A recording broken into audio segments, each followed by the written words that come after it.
آپ دیکھ رہے ہیں میسج آف پیس 0.7 ایک مکمل اسلامک چینل۔ بسم الله الحمد لله والصلاة والسلام على رسول الله ما بعد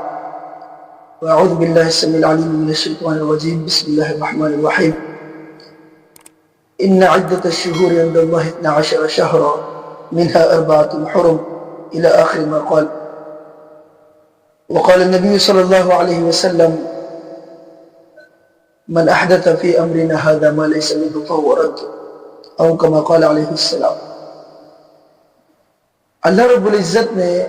قرآن کریم میں ارشاد فرمایا ہے کہ ہم نے مخلوقات کے لیے، انسانوں کے لیے، انسانیت کے لیے زندگی کے معاملات، حساب و کتاب، ان تمام چیزوں کو بہتر انداز میں بنانے کے لیے مہینوں کی تعداد مقرر کی ہے، اور یہ مہینوں کی تعداد 12 ہے۔ اور جب سے اللہ رب العزت نے آسمان اور زمین کو بنایا ہے تو اللہ کے ہاں یہ مہینوں کی تعداد 12 ہے،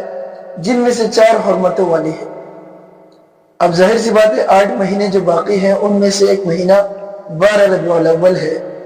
کہ جو ہمارے سامنے ہے اور ہم اس سے گزر رہے ہیں۔ اس مہینے سے یہ مہینہ قابل ذکر اور لوگوں میں ایک رسوم اور رواج کا سلسلہ اس مہینے کے ساتھ جڑ چکا ہے۔ اس کی وجہ یہ ہے کہ یہ مہینہ وہ مبارک مہینہ ہے کہ جس مہینے میں اللہ کے رسول صلی اللہ علیہ وسلم کی ولادت باسعادت ہوئی۔ آپ صلی اللہ علیہ وسلم کی پیدائش اسی مہینے میں ہوئی، لیکن غم اور تکلیف اور پریشانی کی بات یہ بھی ہے کہ آپ صلی اللہ علیہ وسلم کی وفات، آپ صلی اللہ علیہ وسلم کی رحلت بھی اسی مہینے میں ہوئی۔ یعنی کہ جو مہینہ ایک اعتبار سے بظاہر لوگوں کے مطابق خوشی کا تھا، حقیقت میں وہی مہینہ غم کا ہے۔ میرے محترم ساتھیوں، اللہ رب العزت نے قرآن کریم میں شیطان کے کئی حربے بیان کیے۔ ان الشیطان کان للانسان عدوا مبینا، شیطان جو ہے انسان کا واضح اور کھلا دشمن ہے۔ افمن زین له سوء عملہ، اللہ فرماتے کہ وہ شخص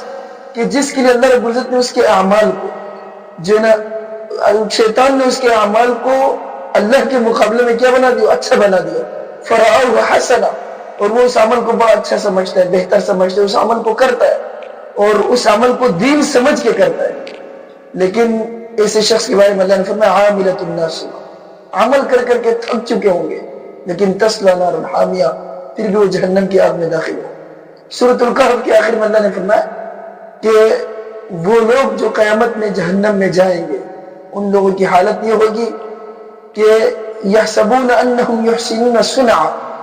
وہ اعمال کرتے ہوں گے اور اعمال اس یہ سمجھ کر کرتے ہوں گے شاید ہم بڑا بہترین اچھا عمل کر رہے ہیں۔ لیکن میرے محترم ساتھیوں، اچھا عمل وہ ہے کہ جس پر اللہ کے رسول صلی اللہ علیہ وسلم کا مہر ہو، کیونکہ قرآن کریم کی آیت ہم سنتے ہیں، پڑھتے ہیں، الیوم اکملت لکم دینکم واتممت علیکم نعمتی۔ ربیع الاول میں نبی صلی اللہ علیہ وسلم کی ولادت باسعادت ہوئی۔ وہ پھر ایک الگ اختلافی مسئلہ ہے کہ آپ صلی اللہ علیہ وسلم کی ولادت کی تاریخ کیا، 10 محرم الحرام بھی بتایا جاتا ہے اور رمضان کی مختلف تاریخ بھی بتائے جاتے ہیں، اور اس طرح شوال کی بھی کچھ تاریخ بتائی جاتی ہے۔ لیکن بہترین اقوالات میں سب سے بہتر جو قول ہے وہ 2 قول ہے۔ پہلا قول یہ ہے کہ نبی صلی اللہ علیہ وسلم کی ولادت باسعادت 9 ربیع الاول کو ہوئی، اور دوسرا قول یہ ہے کہ نبی صلی اللہ علیہ وسلم کی ولادت باسعادت 12 ربیع الاول کو ہوئی۔ اگر ہم نبی صلی اللہ علیہ وسلم کی ولادت باسعادت 12 ربیع الاول مان بھی لیتے ہیں تو تمام مؤرخین کا تقریباً اس بات پر اتفاق ہے کہ نبی صلی اللہ علیہ وسلم کی تاریخ وفات 12 ربیع الاول ہے، اور اس ملک پاکستان میں کچھ سالوں پہلے یہ دن 12 وفات کے اس سے منایا جاتا تھا، اور جو عمر رسیدہ حضرات وہ بہتر جانتے ہیں اس چیز کو۔ دوسری بات یہ کہ رسوم اور رواج کے حوالے سے یہ دن تمام ساتھیوں کو معلوم ہے کہ ابتداءً 12 وفات کے طور پر پاکستان میں منایا جاتا تھا، پھر کچھ وقت گزرا اور وقت گزرنے کے ساتھ یہ دن میلاد النبی صلی اللہ علیہ وسلم کے نام سے منائی جانے لگی۔ کچھ عرصہ مزید گزرا، پھر یہ دن عید میلاد النبی کے نام سے منائی جانے لگی۔ پھر کچھ عرصہ مزید گزرا تو پھر اب آپ کے سامنے یہ دن جشن عید میلاد النبی کے سامنے موجود ہے اور لوگ منا رہے ہیں اور مختلف قسم کے رسوم و رواج کر رہے ہیں، جس کی تفصیل بیان کرنا مختصر میں آپ کو یہ کہوں گا کہ نبی صلی اللہ علیہ وسلم نے جن احکامات کا حکم نہیں دیا تھا، جن چیزوں کو بتایا نہیں تھا، جس طریقے پر آپ صلی اللہ علیہ وسلم نہیں چلے تھے، ان سب کی مخالفت ان دنوں میں کی جاتی ہے۔ تو میرے محترم ساتھیوں، ان دنوں میں کی جانے والے تمام اعمال یہ بدعت ہے، اور اس بدعت کے بارے میں قرآن کریم کی آیتیں آپ کے سامنے تلاوت کی۔ امی عائشہ رضی اللہ عنہ کی حدیث صحیح بخاری صحیح مسلم میں ہے، نبی علیہ السلام فرماتے ہیں من احدث فی امرنا ھذا ما لیس منہ فہو رد، جو شخص بھی اس دین میں کوئی نئی چیز ایجاد کرتا ہے جو اس دین میں سے نہ ہو، جو نبی صلی اللہ علیہ وسلم کے اعمال سے اس کا تعلق نہ ہو، فہو رد، وہ بندہ بھی مردود ہے، وہ عمل بھی مردود ہے۔ اسی طرح نبی صلی اللہ علیہ وسلم نے فرمایا کل امر لیس علیہ امرنا فہو رد، کل عمل او کما قال علیہ السلام، ہر وہ عمل کہ جس پر ہمارا حکم نہ ہو وہ عمل ہی مردود ہے۔ اور صحیح بخاری صحیح مسلم کی ہی روایت اللہ کے نبی صلی اللہ علیہ وسلم کا فرمان ہم پڑھتے ہیں کل بدعت ضلالہ وکل ضلالۃ فی النار،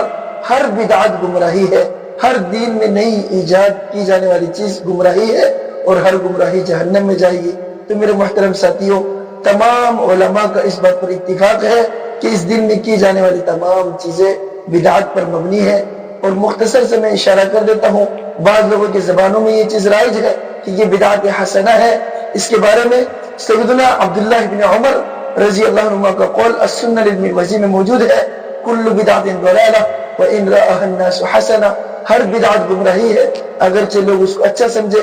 اور آپ نے یہ فرقہ مجددیہ کا نام سنا ہوگا، سلسلہ تصوف میں اولیاء کرام کا جو ایک سلسلہ ہے تصوف کا،